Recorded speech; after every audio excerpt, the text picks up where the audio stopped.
अस्सलाम वालेकुम दोस्तों। 16 दिसंबर की जो तारीख है वो पाकिस्तान के लिए हमेशा से दर्द और तल्ख भरी यादें लेकर आई है।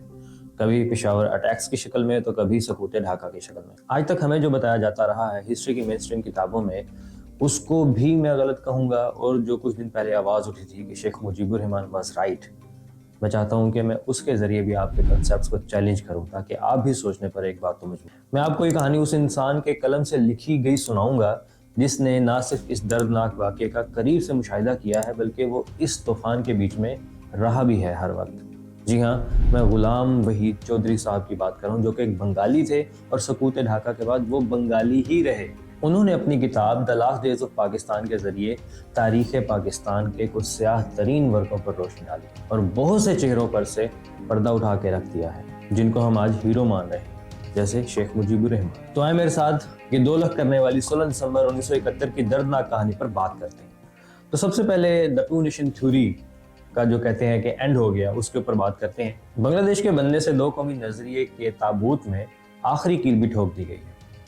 हमने जिनाह का पाकिस्तान दफन कर दिया, ये अल्फाज थे उस टाइम के प्राइम मिनिस्टर ऑफ इंडिया, जो चीख कर इंडियन पार्लियामेंट में खुशी का जश्न मना रहा था, जो कि एक भोंदी कोशिश थी इंडियन मुस्लिम्स के हौसला शिकने की।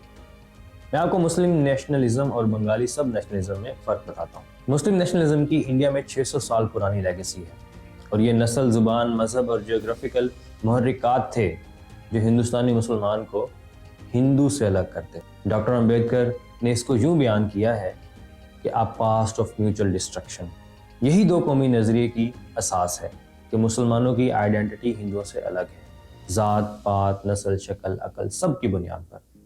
तो जिस दिन हिंदुस्तानी मुसलमान अपने आप को हिंदुस्तानी हिंदू से किसी तरह भी मुख्तलिफ नहीं समझेगा, उस दिन 2 कौमी नज़रिया अपनी मौत आप मर जाएगा।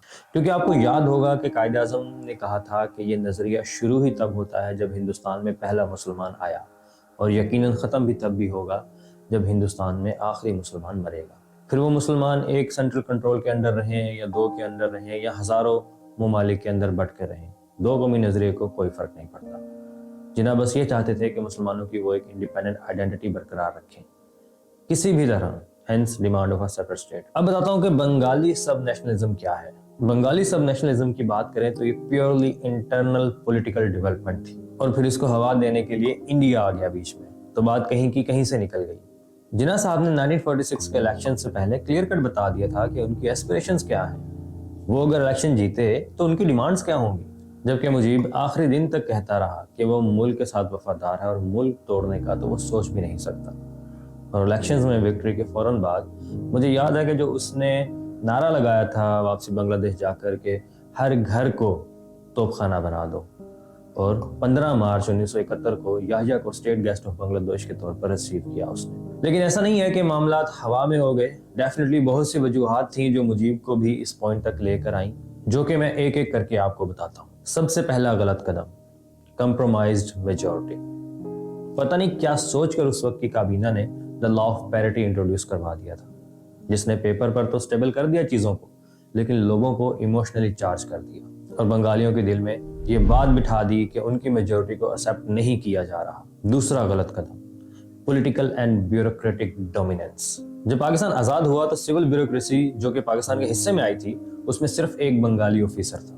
और जैसे कि आपको पता है कि जल्द ही पार्लियामेंट्री डेमोक्रेसी जो है वो बुरी तरह फेल हो गई और कमान आ गई एन ऑल पावरफुल एग्जीक्यूटिव के हाथ में, जिसे बैक कर रही थी वेस्ट पाकिस्तान की ब्यूरोक्रेसी और मिलिट्री जनता, जो कि बंगालियों को ना जानते थे और ना जानना चाहते थे as ruler of Pakistan. Hence almost no representation of Bengalis in national affairs. तीसरा गलत कदम, कल्चरल एंड सोशल डिस्पैरिटीज।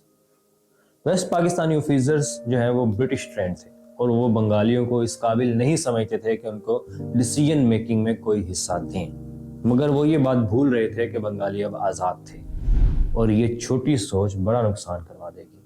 और सबसे एंड पे बात करेंगे सबसे बड़ी गलती की, इकोनॉमिक डिस्पैरिटी। अयूब खान का इकोनॉमिक मॉडल जो है वो ग्रोथ तो इंश्योर कर रहा था, बट इसमें डिस्ट्रीब्यूशन ऑफ वेल्थ का एलिमेंट पूरी तरह से गायब था। बंगालियों को उस दौलत का क्या फायदा जो उन तक आ ही नहीं रही थी। Hence severe resentment.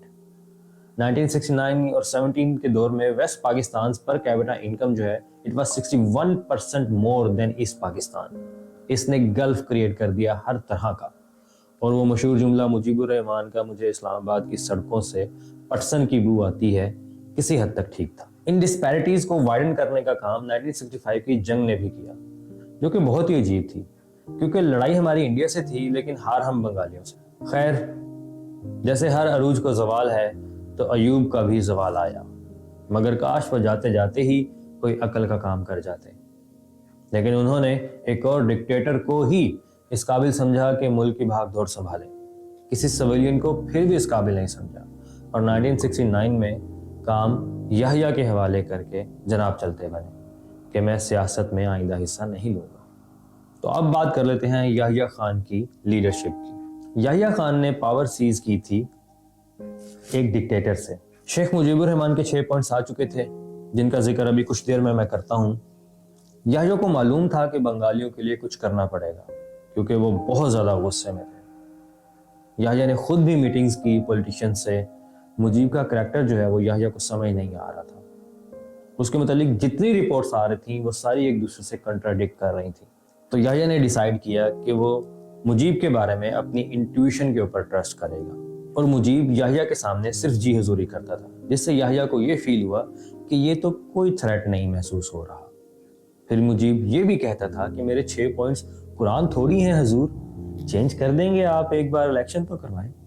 So Yahya decided to believe this version of Mujib. लेकिन इस वर्जन ने, इस बिलीफ ने पाकिस्तान को एज अ यूनाइटेड कंट्री बहुत ज़्यादा हार्ड किया बाद में।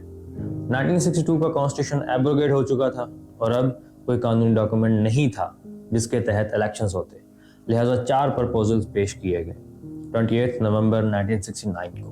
पहला ये कि एक कॉन्स्टिट्यूशनल कन्वेंशन बनाई जाएगी, वो कॉन्स्टिट्यूशन बनाएगी और फिर खुद को डिसॉल्व कर देगी। दूसरा ये कि 1956 के कॉन्स्टिट्यूशन को बहाल कर दिया जाए। तीसरा ये कि एक कॉन्स्टिट्यूशन बनाया जाए और उस पर आवाम से रेफरेंडम ले लिया जाए। चौथा ये कि एक लीगल फ्रेमवर्क ऑर्डर बनाया जाए। जनरल इलेक्शन करवाने के लिए पॉलिटिकल लीडर से मशवरा करके, पिछले कॉन्स्टिट्यूशन से मशवरा करके और आवाम की राय लेकर।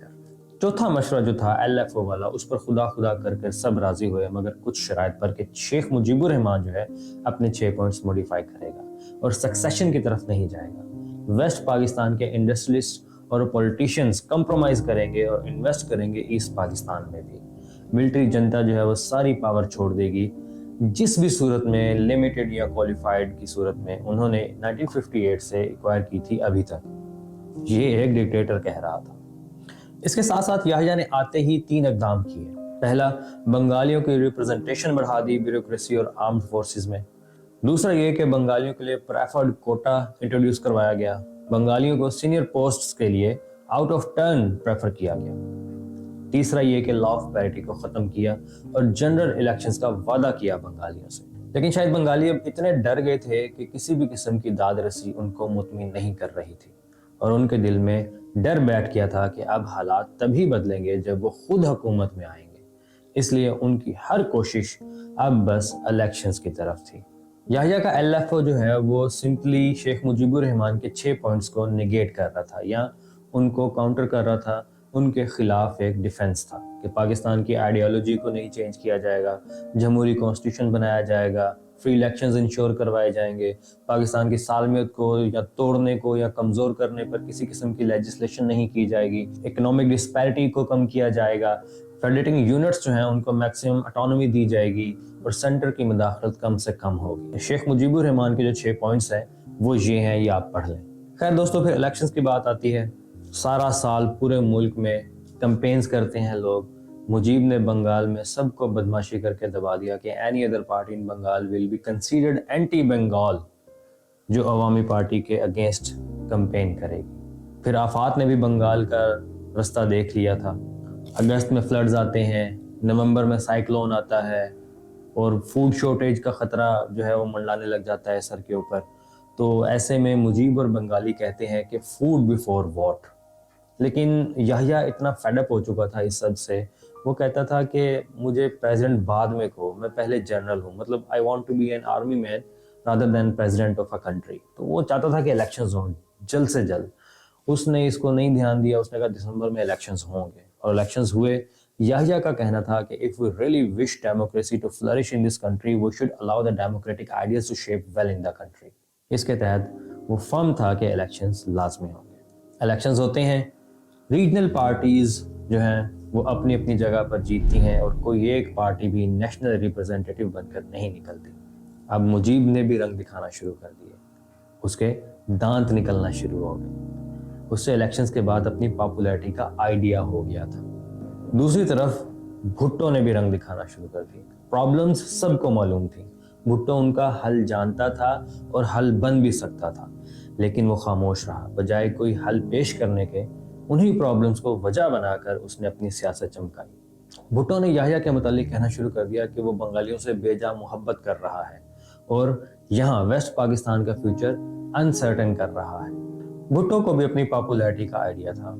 उसने ये क्लेम करना शुरू कर दिया कि उसके बगैर कोई कॉन्स्टिट्यूशन नहीं बन सकता और ना ही कोई गवर्नमेंट चल सकती है उसकी पार्टी के बगैर। अपनी सीट के चक्कर में उसने 2 प्राइम मिनिस्टर्स का प्रपोजल दिया कि इधर हम उधर तुम। खैर दोस्तों, याहिया एक कॉन्स्टिट्यूशनल फार्मूला बनाता है जिसमें वो वेस्ट पाकिस्तानियों के इस खौफ को दूर करने के लिए कि बंगाली उन पर मुसल्लत ना हो जाएं, एक शिक रखता है कि 60% मेजोरिटी चाहिए होगी पार्लियामेंट में कोई भी लॉ पास करने के लिए।